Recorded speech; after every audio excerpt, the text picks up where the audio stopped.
Welcome to the podcast called behind the success. आज का episode थोड़ा सा खास होने वाला है क्योंकि मेरा ऐसा मानना है कि अंग्रेजी एक ऐसी लैंग्वेज है जिसमें हम अक्सर थोड़ा एक अनकंफर्टेबल फील करते हैं, और जब हिंदी की बात आती है या कोई भी ऐसी भाषा या डायलेक्ट जिसको आप बचपन से बोलते आ रहे हैं, वहां पर आपको एक सुकून रहता है।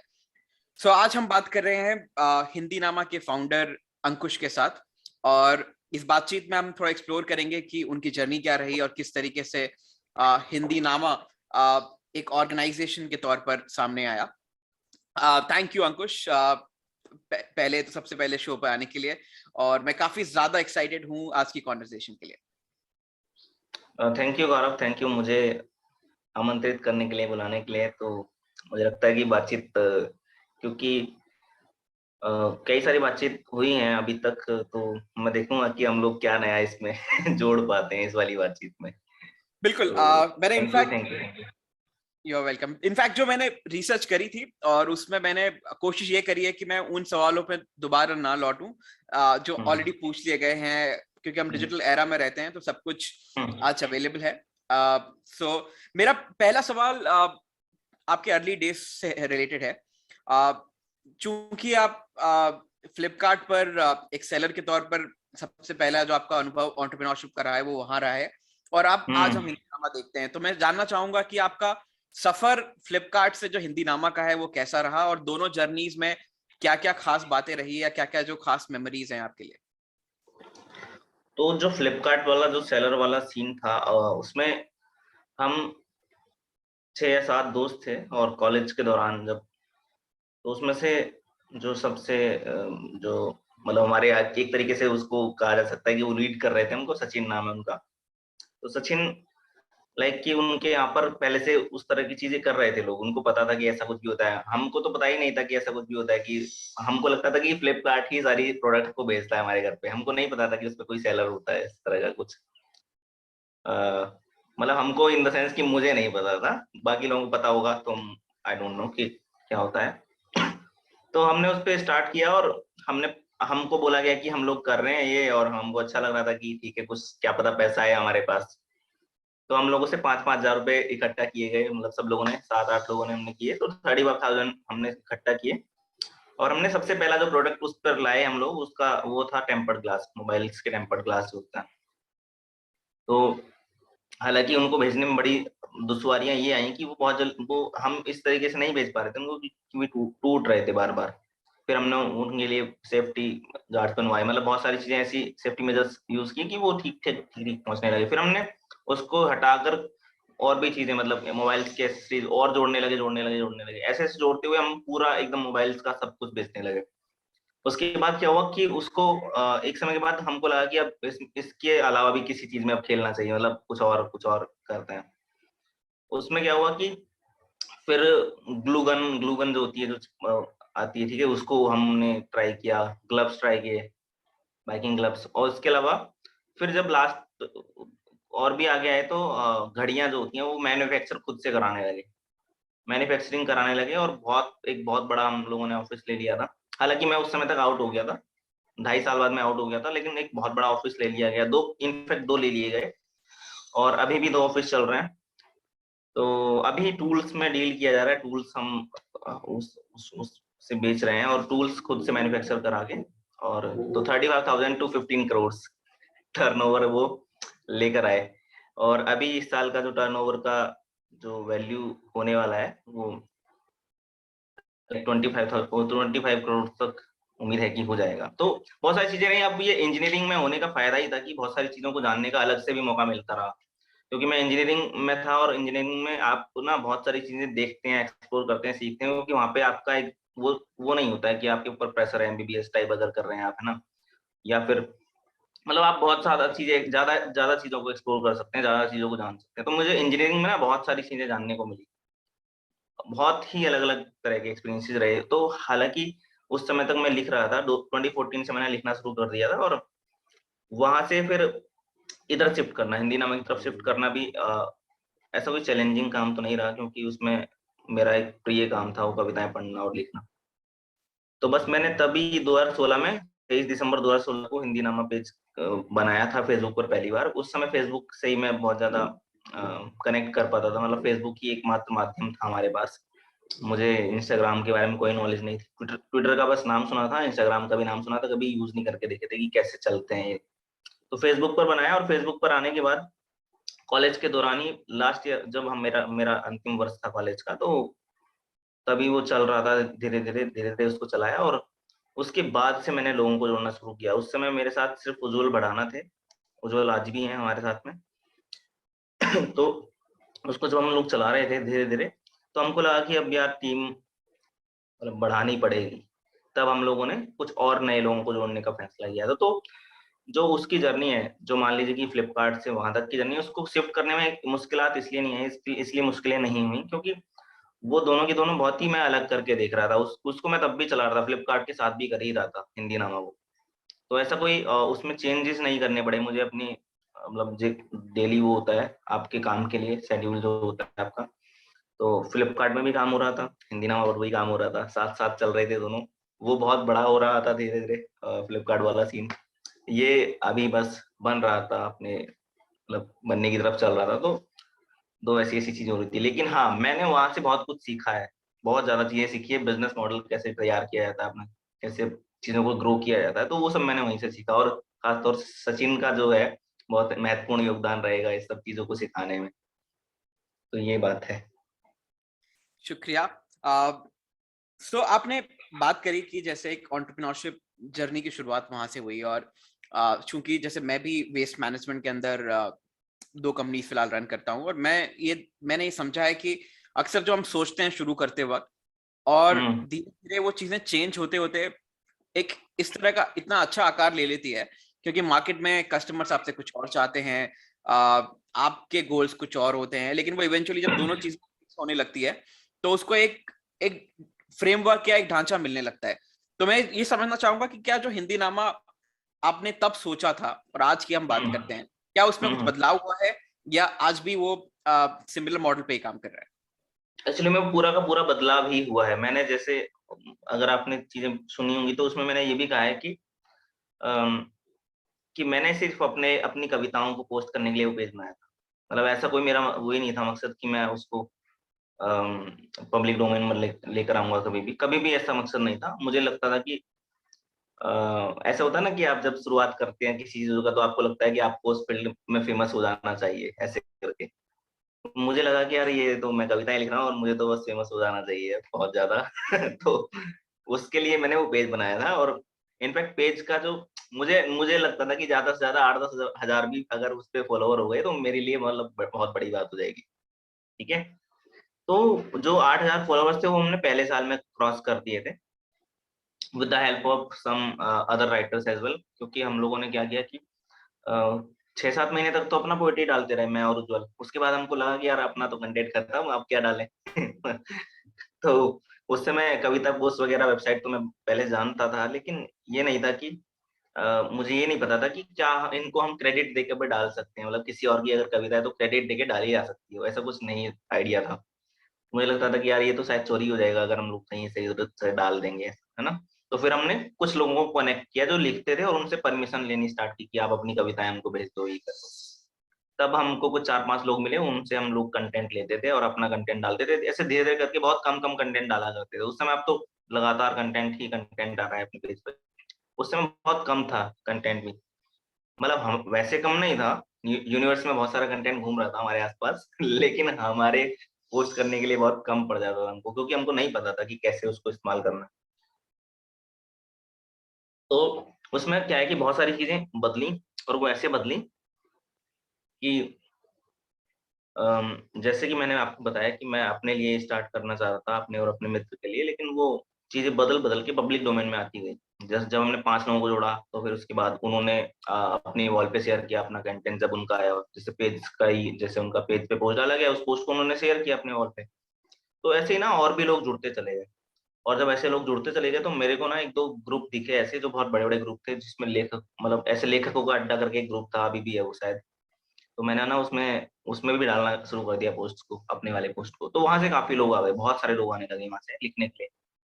और वो कनेक्ट मुझसे नहीं करते थे, वो सीधा हिंदी नामा के इनबॉक्स में जाके अपने पोएम शेप देते थे, मतलब वहां पे डाल देते थे। वहां से मैं उसको पढ़ता था, कॉपी करता था, उसको फिर एडिट करके पोस्ट करता था। और एडिटिंग तो शुरुआत में मेरी बहुत खराब रही, क्योंकि जो कीबोर्ड था वो मुझे ढंग से आ नहीं रहा था प्रयोग करना। तो बहुत सारी चीजें शुरुआत में वो भी थी कि हाँ ठीक है, बिना एडिटिंग के जा रहा है, ऐसे ही जा रहा है सब कुछ। लेकिन फिर धीरे धीरे सुधारी चीजें, जब मुझको लग रहा था कि ये बड़ा हो रहा है, तो धीरे धीरे मैंने उस पर काम करना शुरू किया, कीबोर्ड चलाना सीखा, बहुत सारी चीजें सीखी।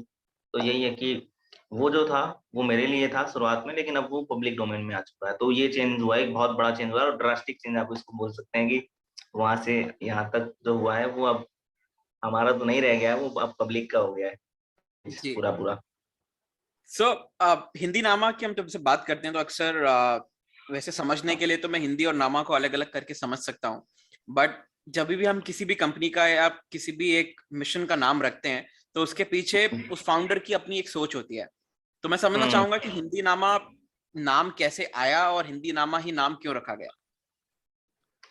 यार गौरव भाई, इसमें ये है ना कि हुआ क्या कि हमारे पास नामा से रिलेटेड ना मेरे पास बहुत नाम घूमते रहते थे, जैसे नामा नामा नामा ठीक है। और नामा जब आता है ना कहीं पे भी, तो नामा जो होता है वो होता है समवन से स्टोरी। लेट्स से कि अगर गौरव नामा हो गया तो गौरव की स्टोरी, ठीक है, अंकुश नामा अंकुश की स्टोरी। तो ये जो होता है ये एक स्टोरी होता है। उससे पहले भी मैंने कुछ कुछ ऐसी चीजें देखी थी जहाँ पे कि नामा से मतलब ये हो रहा है कि आपने अकबरनामा के बारे में सुना ही होगा, ठीक है, ये इस तरह की चीजें हो। या फिर एक एक पेज चल रहा था उस समय, किताबनामा, ठीक है। तो किताबनामा था, वो मेरे फ्रेंड ही है अभी वो, और अभी तो उन्होंने वो बंद कर दिया है, लेकिन वो चलता था उस समय। तो वो नामा जो है ना, नामा से मुझे बड़ा एक वो हुआ लगाव कि यार ये इससे कुछ किया जा सकता है कि, हालांकि इससे पहले मेरे साथ ना 7-8 नाम और मेरे दिमाग में घूम रहे थे, 7-8 नाम मैंने सोचे थे। अभी उनमें से एक भी नाम याद नहीं आ रहा है मुझे, क्या क्या नाम सोचे थे हम लोगों ने 2016 के अक्टूबर नवंबर नवंबर में मैंने सोचे थे कुछ नाम। लेकिन वो नाम अभी याद तो नहीं है एक भी उसमें से, लेकिन हाँ, तो नामा से फिर जो नाम याद रह गया वो ये रहा कि अगर हम लोग हिंदी में काम करने वाले हैं, तो जैसे अब जैसे मैंने बोला कि आपकी कहानी गौरव नामा, मेरी कहानी अंकुश नामा, तो ऐसी हिंदी की कहानी हिंदी नामा। तो वहीं से वो मैंने नाम सोचा। और मुझे लगता है कि जब भी हम कोई नाम रखते हैं तो हमको ना इतना यूनिक और इतना वो भी होना पड़ेगा, कैची, और मतलब जुबान पे एकदम बिल्कुल, कि लोग दिल पर चढ़ कनेक्ट कर जाए वो। पाए, लोग उससे हाँ, याद रख पाए, क्योंकि वो बहुत ज्यादा इंपॉर्टेंट होता है। हाँ, बहुत सारे नाम जब याद नहीं रख पाते हैं। और मैंने मैंने ये भी सोचा था कि मैं कोई डबल डिजिट का नाम नहीं रखूंगा, मतलब डबल वो सॉरी डबल वर्ड्स का। जैसे उससे क्या होता है कि वो थोड़ा सा लंबा खिंच जाता है, और फिर ब्रांड बिल्डिंग में थोड़ा मदद नहीं मिलती है। ये मैंने वहां से सीखा था समझ सकता हूँ। पहले बिल्कुल, आई वाले थिंक से। क्योंकि फ्लिपकार्ट पे कुछ भी सेल करना है तो आपको बहुत ज्यादा कैची होना पड़ेगा, बिकॉज कंपटीशन काफी हम्म। ज्यादा है। तो मैं बिल्कुल बिल्कुल। कनेक्ट कर सकता हूँ। आपका मैंने एक पॉडकास्ट सुना था जिसमें आपने नीलोत्पल मृणाल की एक लाइन कही थी कि अंग्रेजी जो है वो व्यापार की भाषा है, उर्दू हम्म। जो प्यार की भाषा है, और हिंदी जो है वो व्यवहार की भाषा है। अब मैं जी। अक्सर इस बात को रिफ्लेक्ट करता हूँ और मैं खुद वो कनेक्ट कर पाता हूँ कि बीच में जब मैं खुद से एक टच भूल रहा था तो मैंने कोशिश करी कि मैं हिंदी की किताबें दोबारा पढ़ना शुरू करूं, क्योंकि अंग्रेजी की हम्म। किताबें आप पढ़ तो लेते हैं लेकिन उस जो फीलिंग आती है कि आप उस चीज को या उस पर्टिकुलर कहानी को जब महसूस कर पा रहे हैं, वो मुझे आज भी जी। लगता है कि वो हिंदी में आती है। और शायद इसकी एक वजह ये भी रही है कि मैंने बचपन में काफी ज्यादा हिंदी में डिबेट्स या स्टेज पे जाकर के कविताएं पढ़ना। एक खूनी हस्ताक्षर एक कविता हुआ करती थी जो मुझे हम्म। तभी भी याद थी और आज भी याद है। तो मुझे ऐसा लगता है कि कुछ कुछ ऐसी चीजें होती है जो कहीं ना कहीं आपके पूरे मिशन पर ऐड करती है। तो मैं ये जानना चाहूंगा कि जो आपका सफर है कि आप हिंदी को जो अभी व्यवहार की भाषा है उससे व्यापार की भाषा बनाना चाहते हैं, और इसमें आपको क्या क्या चैलेंजेस अब तक लगे हैं और आप उसको किस तरीके से लेके आगे बढ़ना चाह रहे देखिए चैलेंजेस क्या है ना कि सबसे बड़ा चैलेंज यही रहता है हमेशा कि अभी तक हिंदी वालों ने, या हिंदी जो मीडियम है, उन्होंने ये समझा ही नहीं है कि इसमें बिजनेस किया जा सकता है, इसमें चीजें की जा सकती हैं, या कॉरपोरेट्स के साथ डील की जा सकती है। लिटरेरी फर्म होकर भी हिंदी नामा ने कॉरपोरेट डील उठाई है कई सारी। मतलब हमने कॉरपोरेट्स के साथ काम किया है, जैसे कि अभी हमारे जो रिसेंट वो हैं उन लोग क्लासेस का, अगर ना आपने नाम सुना होगा, फ्रंट रो जैसा एक एप्लीकेशन है मनोज वत पे, उस पे वो सिखा रहे हैं, उन लोग के साथ हमने किया है कोलैबोरेशन। इसके अलावा हमने स्टोरी टेल के साथ किया। ऑडिबल के साथ किया। इसके अलावा कुछ और चीज अभी हमने एक हमने राजस्थान टूरिज्म के साथ किया हुआ है पार्टनरशिप अपना। तो ये जितने भी थे, हम जो हिंदी वाले हैं, खासतौर से विशुद्ध हिंदी साहित्यिक जो तबका है, उसको ये पता ही नहीं है कि इन चीजों को एक्सप्लोर भी किया जा सकता है किसी भी तरीके से। तो वो एक्सप्लोर करने का जो एक वो होता है ना आपका, मतलब एक्सप्लोर करने के लिए जो आपको दिमाग चाहिए, वो जो मतलब आपको इन लड़ाइयों से हटना पड़ेगा पहले तो, जो ये राजनीति चलती रहती है मतलब रोज की हिंदी हिंदी विभागों में और हिंदी के एक तबके में। मुझे लगता है कि कॉर्पोरेट की तरफ जाना चाहिए और वहाँ पे बहुत सारी अपॉर्चुनिटीज आपको खोजनी पड़ेंगी अपने लिए, और खोज सकते हैं हम लोग, क्योंकि हमने खोजी, मतलब हम लोग खोज पाए। ठीक है, बस उसके लिए कुछ नहीं करना होता है, एक बहुत अच्छे से प्रपोजल बनाने होते हैं जो पीपीटी बनानी होती है एक अच्छी सी, और कन्विंस करना होता है क्लाइंट को कि भाई आप कर लेंगे ये चीज। तो हम लोगों ने पहली बार हमारे साथ एक व्यक्ति जुड़े थे, मार्केटिंग के लिए भी जुड़े थे। और हाँ, मार्केटिंग कोई भी कुछ समझते नहीं है हिंदी वाले, सही बताऊं मैं आपको। मार्केटिंग को वो समझते हैं कि ये तो बेकार की चीज है, इससे कुछ नहीं होगा, लेकिन मार्केटिंग एक बहुत अच्छी चीज है, और मार्केटिंग से आपके पास वो लोग पहुंचते हैं जो आप तक नहीं पहुंच रहे थे अभी अभी तक। तो हम लोगों ने भी एक, मतलब हम लोग के साथ भी कुछ एक व्यक्ति काम कर रहे थे मार्केटिंग के लिए, तो वो हम लोगों को पिच कर रहे थे इधर उधर हर जगह। तो ये है कि हम लोगों की जो कोशिश है अभी, तो हम लोग चाहते हैं कि कम से कम आने वाले जो समय में हम अगर कर रहे हैं कुछ ऐसा, तो आने वाले समय के जो लोग हों हिंदी में जो काम करना चाहते हैं, उनके लिए इस तरह की कठिनाइयां ना हो, और हम लोग एक रास्ता बना करके जाएं। हालांकि अभी रास्ता बहुत कठिन है, क्योंकि एक तो ये नहीं है, क्या बोलते हैं उसको, लोग ना हमको वो कर लेते हैं, जज कर लेते हैं बहुत जल्दी कि यार ये उधर भाग रहे हैं, मतलब लिटरेचर इन्होंने छोड़ दिया और ये अब कॉर्पोरेट की तरफ भाग रहे हैं। तो ऐसा कुछ नहीं है, हम लोग बस काम, देखिए हमको सर्वाइव भी करना है किसी तरीके से, तो हम सर्वाइवल के लिए भी जाएंगे ना उधर कहीं ना कहीं। आप तो दे नहीं रहे हैं हिंदी वालों को, है ना, मतलब जो हिंदी वाले हैं, हमको अगर आप हिंदी वाला मान रहे हैं तो नहीं दे रहा है कोई भी। तो हमको फिर जाना होगा और एक्सप्लोर करनी होंगी अपॉर्चुनिटीज की, कहाँ कहाँ पे अपॉर्चुनिटीज हो सकती है हम लोग के लिए। तो वही एक्सप्लोर हम कर रहे हैं, और हमको एक्सप्लोर करते हुए उन्नू मिला, राजस्थान टूरिज्म मिला, हमको फ्रंट रो भी मिला, और हमको ये स्टोरी टेल और ऑडिबल मिले। इस तरह के लोग हमारे पास आए, इन्होंने हमको पैसा दिया अच्छा खासा कि ठीक है आप प्रमोट करिए अपने हमारे उसके। तो यही है कि कुछ कोलेबोरेशन हुए, तो हमको पता लगा कि हाँ ठीक ठाक हो सकता है और किया जा सकता है काम कॉर्पोरेट के साथ भी।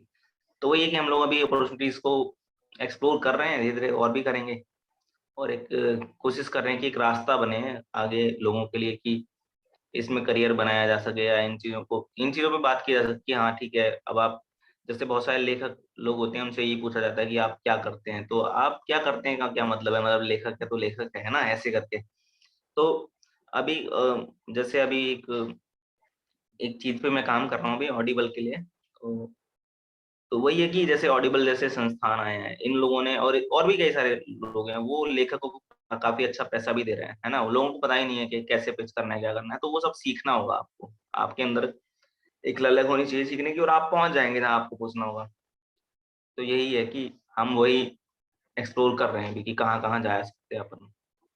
बिल्कुल, आपने काफी अच्छी बात कही कि अक्सर लेखक होना एक पैशन समझा जाता है, प्रोफेशन नहीं समझा जाता, और वो जो गैप है उसकी वजह से काफी लोग अपने पैशन को लंबे वक्त तक फॉलो नहीं कर पाते।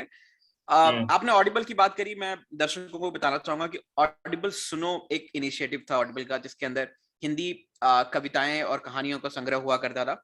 मुझे याद है मैं पहली बार 2018 या 19 में नीलेश मिश्रा की कहानियों के साथ इंट्रोड्यूस हुआ था ऑडिबल से। और जब भी मुझे नींद नहीं आया करती थी तो मैं वो कहानियां बैकग्राउंड में प्ले करता था टाइमर लगाकर, और वो 10 मिनट 15 मिनट की कहानी होती थी, और उस दौरान मैं सो जाया करता था। तो मेरा ऐसा कहना है कि हिंदी जो खास तौर से मेरे लिए रहा है कि अगर मैं इंग्लिश में कोई भी कंटेंट कंज्यूम कर रहा हूँ, अगर मैं कोई मूवी देख रहा हूँ या मैं कुछ पढ़ रहा हूँ या कोई कहानी सुन रहा हूँ, तो मुझे स्क्रीन के सामने बैठ के देखना होता है, तभी मैं उस कहानी को समझ पाता हूँ। लेकिन अगर हिंदी की कहानी है, तो अगर मैं खाना भी बना रहा हूँ और मैं उसको सुन रहा हूँ, तो वो जो सीन बनते हैं वो मैं अपने दिमाग में बिल्ड कर पाता हूँ कि हाँ अगर ये ऐसी बात कर रहा है तो उस वक्त ये कर रहा होगा। जो जो हिंदी में सुकून में जो कह रहा हूँ वो शायद आप मेरे अलावा आप में से बहुत सौ के साथ हो। और मैं वही कहना चाहूंगा। अंकुश, मेरा जो अगला सवाल है आपसे वो ये है कि मैंने काफी जानने की कोशिश करी आपके बचपन के बारे में, तो मैं आपके थ्रू समझना चाहूंगा कि आपका बचपन कैसा रहा, और किस तरह से हिंदी का जो प्रभाव है आपके ऊपर बचपन में पड़ा है। तो मैं बुलंदशहर जिले के एक गांव से हूँ, और वहाँ पे होने की वजह से हम लोग क्या था कि यहाँ दिल्ली के पास ही मेरा गाँव है, बहुत दूर नहीं दिल्ली से, और मैं जिस स्कूल में पढ़ता था वहाँ पे मैं एक मेरे एक मित्र है, वो मुझे कॉमिक्स ला कर देता था, चंपक और ये सब, मतलब जिसको हम पढ़ते हैं उस समय पढ़ते थे, कॉमिक्स ला के देता था, डोगा नागराज, ये सुपर कमांडो ध्रुव, इन सब की कॉमिक्स ला के देता था। और इसके अलावा एक ये चंपक जब आती थी, चंपक वो लाता था।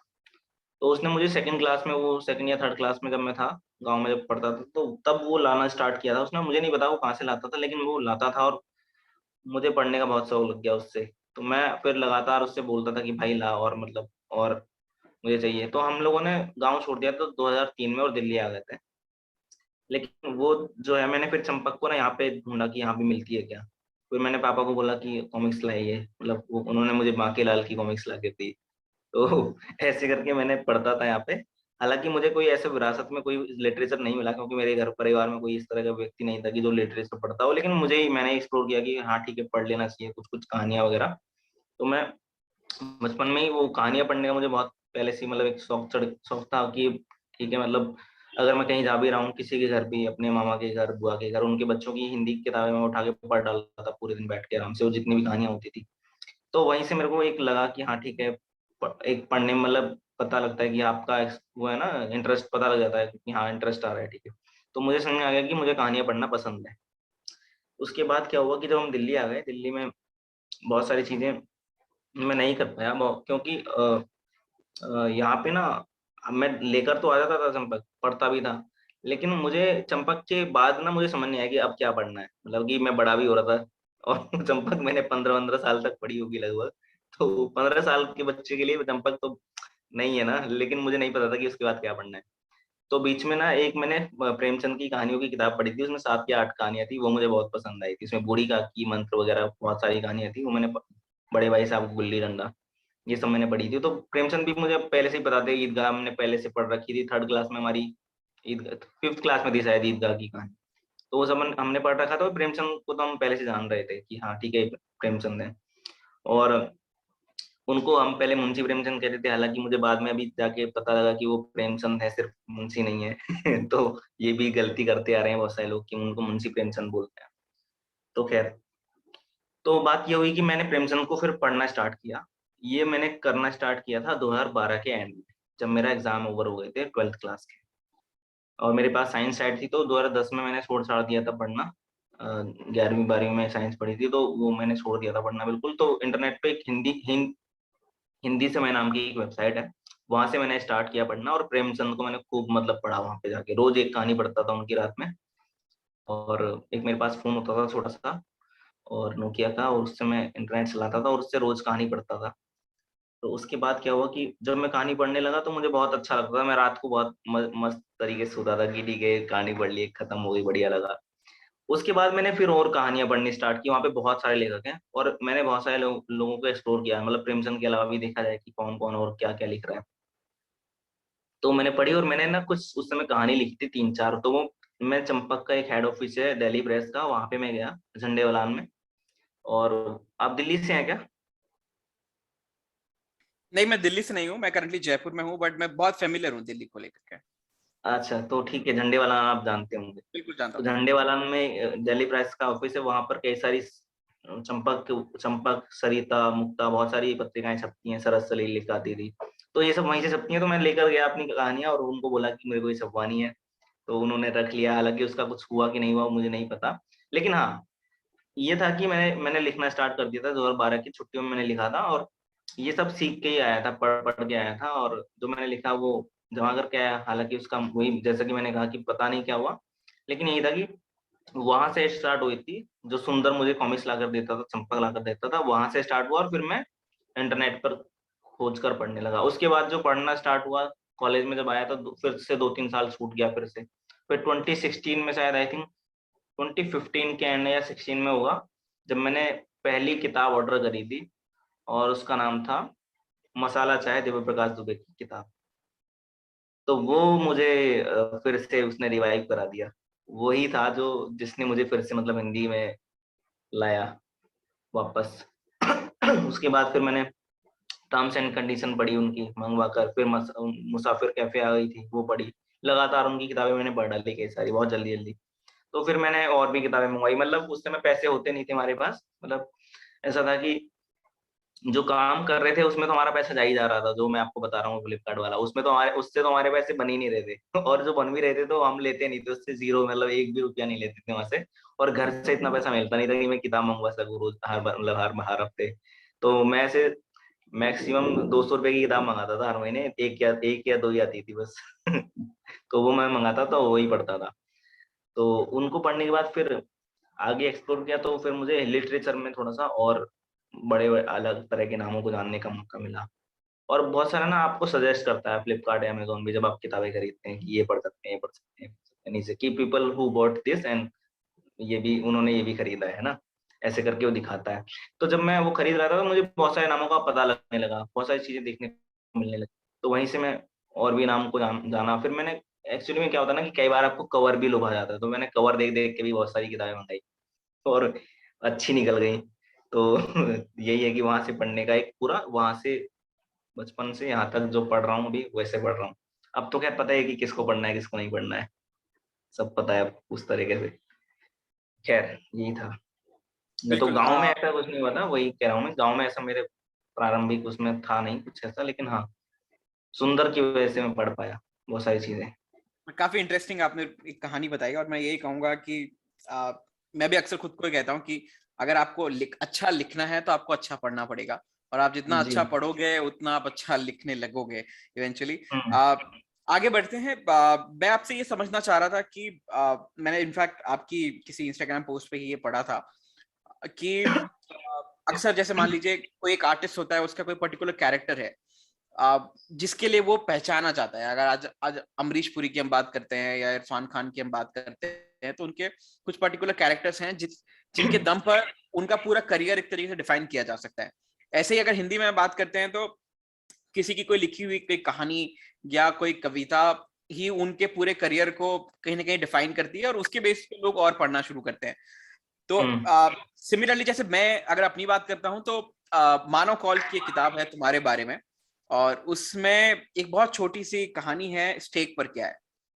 और वो कहानी मुझे ऐसा लगता है कि बिल्कुल ऐसी है कि जैसे मेरी जिंदगी के जो द्वंद है कि क्या चुनना हम्म। चाहिए वो उसको दर्शाती है। तो ऐसे में समझना चाहूंगा कि आपके लिए क्या कोई ऐसी कोई पर्टिकुलर रीडिंग रही है या कोई ऐसी कोई कहानी या कविता रही है जिसने आपकी जो पढ़ने की जो समझ है या जो हिंदी को समझने की समझ है उसको बदल दिया। मेरे लिए ना एक वो राइटर रहे हैं, एक राइटर रहे हैं जिनका नाम है उदय प्रकाश, मेरे बहुत फेवरेट हैं उदय प्रकाश। तो उदय प्रकाश की जब मैंने कहानी पहली पहली बार मैंने उनको 2016 के एंड में शायद मेरे को उनकी किताब हाथ लगी थी, और उसका नाम है अम, और अंत में प्रार्थना।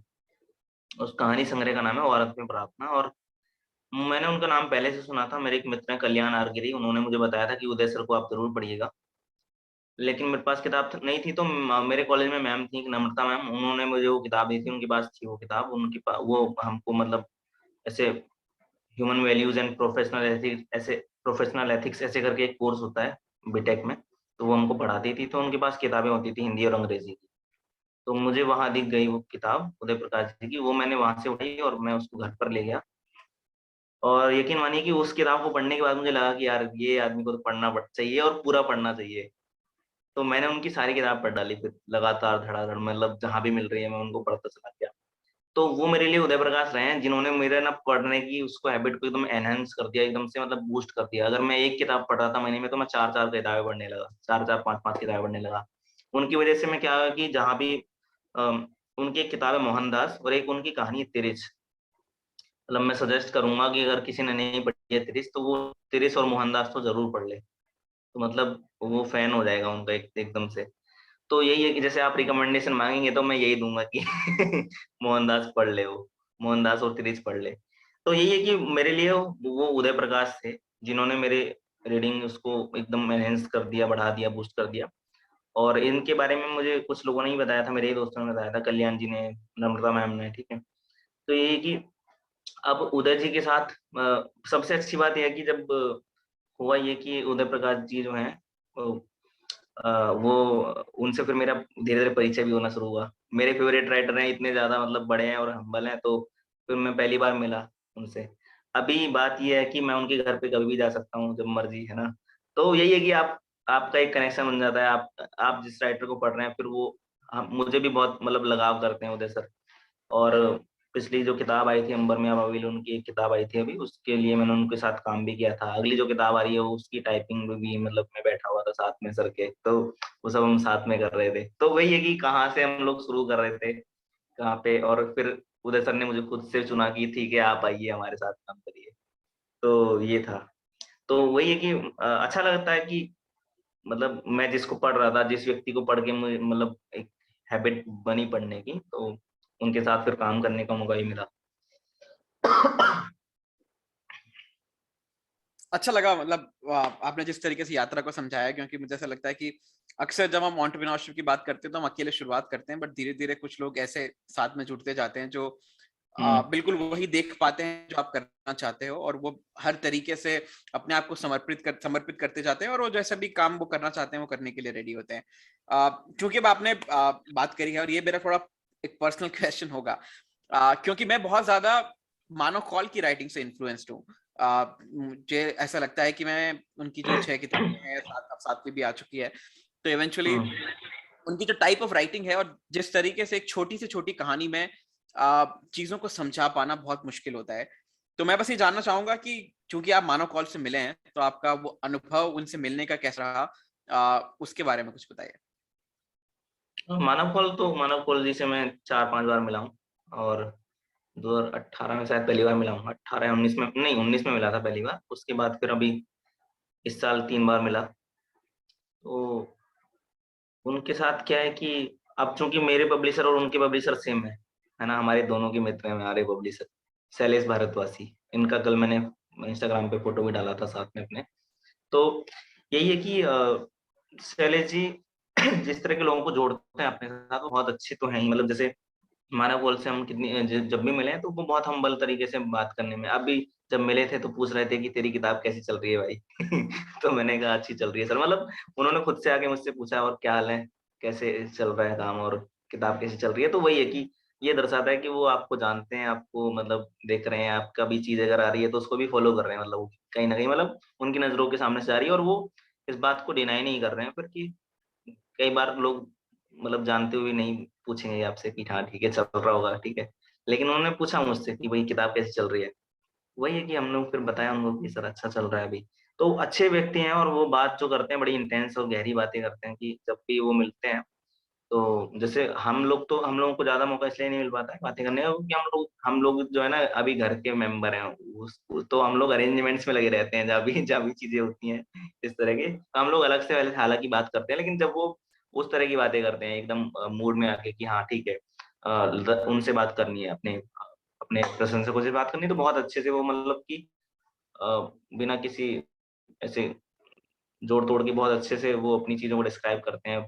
जनता से बात करते हैं, पूछते हैं कि आप क्या, और वो उनकी सबसे अच्छी बात है कि पूछते हैं, एक एक व्यक्ति से मिलते हैं ना कि क्या नाम है आपका, क्या करते हो, ऐसे ऐसे करके पूछते हैं। तो यही है। तो बड़े अच्छे व्यक्ति हैं और बड़े हम्बल हैं। थैंक यू फॉर तो शेयरिंग, अच्छा लगा। मेरा आखिरी सवाल आपसे जो है, आप ही की किताब के बारे में जिसका आपने जिक्र किया, किताब का नाम है आदमी बनने के क्रम में, और ये कविताओं का संग्रह है। इनफैक्ट मैंने अब तक बुक कैसे पढ़ी नहीं है, बट मैं तुरंत ऑर्डर करने वाला हूँ। लेकिन मैंने जब इसके रिव्यूज पढ़े तो नेहा रॉय ने ये लिखा है कि ऐसा लगता है कि जैसे ये कविता हमारे लिए ही लिखी गई और या हमने ही लिखी हो। तो थोड़ा सा अगर आप किताब के बारे में बताएं कि किस तरह से आपने किताब को लिखा है, और उसमें से अगर कोई एक दो कविताएं का अगर अर्थ आप समझाना चाहें तो प्लीज। तो जैसे हम लोग कभी कभी भी मतलब वो पढ़ते हैं किताबें, और अ, अब चूंकि मैंने कविताएं पढ़ना बहुत जल्दी शुरू कर दिया था, यही मतलब बहुत जल्दी तो नहीं कहेंगे, 16 वाले से ही पढ़ रहा हूँ, और 6-7 साल जो हो गए हैं। तो कविताएं मैंने बहुत सारी पढ़ी, और उस दौरान मुझे रियलाइज हुआ कि या तो कविताएं जो हैं, बहुत सारी कविताएं या तो एक एलिट लोगों के लिए लिखी गई हैं, और या तो फिर बिल्कुल ही थर्ड क्लास, मतलब third class in the sense कि उनका कोई फिर स्तर नहीं है। तो भाषा जो है ना, भाषा को आप जितना अच्छा रख पाएंगे और जितना साहित्यिक भी रख पाएंगे, भाषा भाषा अच्छी का मतलब मैं ये कह रहा हूँ कि मान लीजिए कि अगर मैं किसी ऐसे व्यक्ति के लिए कविताएं लिख रहा हूँ, जैसे मैं उदाहरण के तौर पे ये बताता हूँ कि मैंने मैंने ऐसे कई कई सारे लोगों के लिए उसमें कविताएं, जैसे मान लीजिए मैं अगर रिक्शे वाले के लिए कोई कविता लिख रहा हूँ, ठीक है, और मैं उसको बहुत ही अच्छे अच्छे शब्दों से सजा दूं और मतलब एलिट लोगों के लिए उसको बना दूं, तो वो रिक्शे वाले तक नहीं पहुंचेगी कभी कविता, मतलब ठीक है। जब तक मैं रिक्शे वाले को उसकी भाषा में ना समझा दूं कि भाई ये तुम्हारे लिए कविता है, तब तक वो उस कविता का कोई अर्थ नहीं है। मतलब रिक्शे वाला भी तो जानना चाहिए ना कि उसके लिए कुछ लिखा गया है अच्छा। मतलब ठीक है वो कभी नहीं पढ़ेगा मेरी कविता, लेकिन अगर वो पढ़े तो उस तक पहुंचे वो चीज। तो बात ये है कि मैंने ये कोशिश की कि मतलब इस कोशिश में आपको ना बहुत थोड़ा एफर्ट भी लगाना पड़ता है कि आप सरल भी बने रहें बहुत ज्यादा, और आप साहित्यिक भी बने रहें। दोनों चीज एक साथ करना ना बड़ा बड़ा मुश्किल टास्क हो जाता है कि आप आपकी जो कविता है उसमें सरलता भी रहे, मतलब कि आप जो समझाना चाह रहे हैं बहुत ही आसानी से समझ जाए, किसी को ना तो डिक्शनरी उठानी पड़े और ना ही किसी को ज्यादा दिमाग पे जोर डालना पड़े, और आप तो साहित्यिक भी बने रहे। क्योंकि जब आप, कई बार क्या होता है कि जब आप लिखने की कोशिश करते हैं ना बहुत सरल, तो फिर ना आप भटक जाते हैं उससे कि जो लिटरेरी वो होता है ना एक पैमाना, लिटरेचर का एक पैमाना होता है कि ठीक है हाँ दिस इज कॉल्ड लिटरेचर, इसके बीच में जो है वो लिटरेचर है, बाकी सब बेकार है। तो उस पैमाने पर भी हम लोगों को सोचना पड़ता है कि ठीक है हाँ इसके अंदर मैं लिखूंगा, इतने के अंदर लिखूंगा तो ये लिटरेचर में आएगा। तो वही है कि मैंने कोशिश की कि वो सरल भी रहे और उस पैमाने के अंदर भी रहे, कि क्योंकि उसको लिटरेचर कहा जा सके। तो जैसे अभी उन्होंने कमेंट किया है नेहा ने, तो बात यह है कि और भी लोगों के, मेरे पास जितने भी अभी तक लोगों के मैसेज या कमेंट्स या जो भी आए हैं, अमेजोन के रिव्यूज भी जो आए हैं, वो यही आए हैं कि आपकी जो कविताएं पढ़ के मतलब हमको ऐसा लग रहा है कि मतलब ये हमने ही लिखी है। मतलब हम ये जो कविताएं हैं ये इतनी ज्यादा सरल हैं पढ़ने के लिए और इतनी ज्यादा कनेक्टिंग फील हो रही हैं कि लगता है कि जैसे हमारी ही बात कर रहे हो। तो वो ये है कि अगर आप कोई आपको पढ़ के वो अगर कोई ऐसा बोल रहा है कि ये हमारी ही फील हो रही, तो बस ठीक है, मेरे लिए इतना ही काफी है। मतलब मुझे लगता है कि मेरा काम हो गया, इतना ही मुझे करना था। तो बस ये है। और क्या जानना चाहेंगे इसके बारे में, किताब के कोई बारे एक में? कविता जो आपके लिए बहुत ज्यादा खास हो जब आपने किताब को लिखा, जो भी आपके जहन में सबसे पहले आती है, देखिए अभी ना उसका मेरे अर्थ। पास किताब है नहीं आज, मैं लेकिन समझ फिर भी सकता हूँ, मुझे याद याद तो अगर है। आप एटलीस्ट मतलब कविता भले ही ना बता पाए पूरी, बट जो थॉट है उस कविता के पीछे अगर वो शेयर कर पाए। ओके, तो मैंने एक कविता लिखी थी, अभी वो ललन टॉप वालों ने रिकॉर्ड भी करके डाली थी, और उस पे ललन टॉप पे आई थी माए माए करके एक शीर्षक, कविता मतलब शीर्षक है उसका। तो मैं जब भी देख रहा था माँ के ऊपर जो लिखा जा रहा था वो बहुत ही ज्यादा क्लीशे हो गया था। वहां पर लिखते लिखते लोग मतलब ऐसा लिखने लगे थे कि माँ को बहुत ज्यादा मतलब एक वो बनाया जाता है गॉडेस टाइप में, उनको मतलब देवी के रूप में लोग प्रस्तुत किया जाता है बहुत ज्यादा। उन लोग जैसे आप क्या करते हैं ना कि कई बार आप किसी को वो ग्लोरीफाई करने की कोशिश करते हैं बहुत ज्यादा। ठीक है, माँ को ग्लोरीफाई करना कोई गलत नहीं है, लेकिन उनके ना फिर बहुत सारे एस्पेक्ट्स छूट जाते हैं जब आप बस ग्लोरीफाई ही करते रहते हैं कि माँ तो हमारी बहुत सुंदर है, सुशील है और बहुत अच्छी है ना, माँ तो हमारा ख्याल रखती है। तो ये सब तो करती है ना माँ, इसके अलावा क्या चीजें हैं माँ के अंदर, वो आप बताइए। तो मेरी कोशिश रही, मैंने माँ पर चार चार कविताएं लिखी हैं। इस पूरी किताब में चार कविताएं लिखी हैं, और मैंने कोशिश की है कि माँ पर थोड़ा अलग एंगल निकाल पाऊं मैं, थोड़ा सा अलग तरीके से। तो उसमें एक कविता जो माए है, उसमें मैं बात कर रहा हूँ कि माँ की सहेलियों के बारे में, क्योंकि हम लोग नहीं जानते हैं। मतलब हम लोग पापा के दोस्तों को जानते हैं, हम लोग अपने दोस्तों से बात करते रहते हैं घंटों तक, ठीक है। लेकिन माँ जो थी हमारी, जो माँ है हमारी, वो जब अपने बचपन में रही होंगी, उनकी तो सहेलियां रही होंगी जिनसे अब उनका कोई कनेक्शन ही नहीं होगा। तो यही है कि ये कितना दुखद है कि वो अपने उनका कनेक्ट छूट गया और हम यहाँ पे मतलब अपने दोस्तों के साथ खुश हैं ना। लेकिन माँ को भी तो अपनी सहेलियां शायद याद आती होंगी ना। तो ये थोड़ा सा मुझे लगा कि एक नया थॉट हो सकता है, इसको इसको लिखा जाए। तो जब मैंने लिखी थी तो इसको बहुत ज्यादा अप्रेजल, मतलब बहुत ज्यादा प्रेज किया गया था, बहुत ज्यादा लोगों ने सराहा कि यार ये बहुत ही नया एंगल आपने निकाला है इस कविता में। तो यही था कि जब आप इस तरह का कुछ लिखेंगे या फिर नया कुछ लेकर आएंगे तो आपको बहुत प्रेज किया जाएगा, बहुत लोग उसको पढ़ेंगे और उसको अच्छा बताएंगे। तो यही कोशिश रही कि कुछ नया एंगल दिया जाए। तो माँ की मैंने दो तीन, माँ पर मैंने दो या तीन चार कविताएं उसमें लिखी हैं, उसको आप पढ़िएगा, मतलब जब भी किताब पढ़ेंगे तो आप पढ़िएगा। तो कोशिश की कि कुछ अलग किया जाए, मतलब माँ के साथ प्रयोग, थोड़ा सा नया प्रयोग है। तो यही है कि माँ की सहेलियों की उसमें बारे में बात हो रही है और माँ की जो पुराना घर है उसके बारे में बात हो रही बिल्कुल, थैंक यू, आपने शेयर किया। और इनफैक्ट कोई भी कविता या कहानी जब किसी नए एंगल से या नए पर्सपेक्टिव से लिखी जाती है तो वो अपने आप में आपको अंदर तक कचोटती है, और कहीं ना कहीं एक ख्याल उठता है कि ये शायद मैंने पहले कभी नहीं सोचा। तो वो जो फीलिंग जी होती है तो आप शायद ज्यादा बेहतर कनेक्ट कर पाते हैं। थैंक यू अंकुश ये शेयर करने के लिए। और इसी के साथ मैं आपको दूसरे सेगमेंट में ले जाना चाहूंगा जिसका नाम है स्पॉटलाइट। मेरी तरफ से रिकमेंडेशन आप ही की बुक है आदमी बनने के क्रम में, और मैं खुद भी ऑर्डर करने वाला हूँ। मैं सभी से रिक्वेस्ट करूंगा कि आप भी जाकर के इस बुक को पढ़िए और समझने की कोशिश करिए कि किस तरीके से कविता को अलग नजरिए से लिखा जा सकता है। अंकुश, ओवर टू यू। मैं जैसे अभी बात कर रहा था किताबों के, मैं कुछ 4-5 तरह के रिकमेंडेशन दूंगा अलग अलग। फिल्मों का एक अलग दूंगा किताबों का अलग दूंगा और इस तरह का, ठीक है। बिल्कुल। तो किताब के लिए अगर एक लेखक हैं, अगर आप कविताएं पढ़ते हैं तो कविताओं में आप धूमिल को पढ़ सकते हैं, उनको पढ़ सकते हैं, मंगलेश डबराल को पढ़ सकते हैं, या फिर उनको पढ़ सकते हैं, आलोक धनवा को पढ़ सकते हैं, ऐसे ऐसे कुछ लोगों को पढ़ सकते हैं। और अगर आप कहानियां पढ़ने के इच्छुक है तो फिर मैं उदय प्रकाश जी का सीधा सीधा बोल रहा हूँ कि उदय प्रकाश की आप एक तो त्रिज कहानी जरूर पढ़िए, और एक मोहनदास उनकी एक छोटी सी किताब है वो जरूर पढ़िएगा। तो मोहनदास और त्रिज, उदय प्रकाश, बाई उदय प्रकाश। इसके अलावा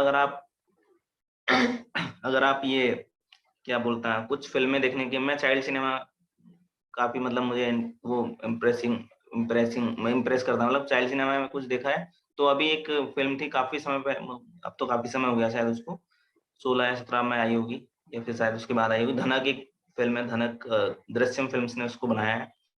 तो वो आप लोगों को जरूर देखनी चाहिए, जो भी अगर आप देखना चाहते हैं तो धनक आप देख सकते हैं। और म्यूजिक में अगर आप सुनते हैं तो म्यूजिक में आप अमित त्रिवेदी को सुन डालिए पूरा में जबरदस्त उनका खास तौर से वो वाला काम सुनिए जो अभी जो फिल्मों के लिए नहीं कर रहे हैं, वो अलग से जो उनकी डिस्कोग्राफी है तो वो सुनेंगे तो बहुत अच्छा है। बस ये सब है। एक गाना है मूमल, वो आप सुन लेंगे तो वो भी अच्छा है। उसको अभी थैंक यू। दृश्यम ने आपने इनफैक्ट हर नजरिए से चीजें शेयर कर दी, और आई गेस सबका सीखने का और एक इंटरेस्ट रखने का तरीका अलग होता है। कोई मूवी देखता है, कोई सुनता है, कोई पढ़ता है। तो आई गेस आज के रिकमेंडेशन से सभी को कुछ ना कुछ मिला होगा। थैंक यू अंकुश। मुझे बहुत ज्यादा मजा आया, और काफी सवाल मेरे दिमाग में और आ रहे हैं, बट मैं समय को ध्यान में रखते हुए मैं आपको शुक्रिया कहना चाहूंगा कि थैंक यू, आपने एग्री किया, और मुझे डेफिनेटली बहुत ज्यादा मजा आया। और उम्मीद करता हूँ क्योंकि सफर काफी लंबा है तो आपसे कहीं ना कहीं मुलाकात होती रहेगी, और हम कोशिश करेंगे कि साथ में किसी तरीके से हमारा कंट्रीब्यूट करते जाएं। Thank you very much Ankush. Thank you Gaurav, thank you.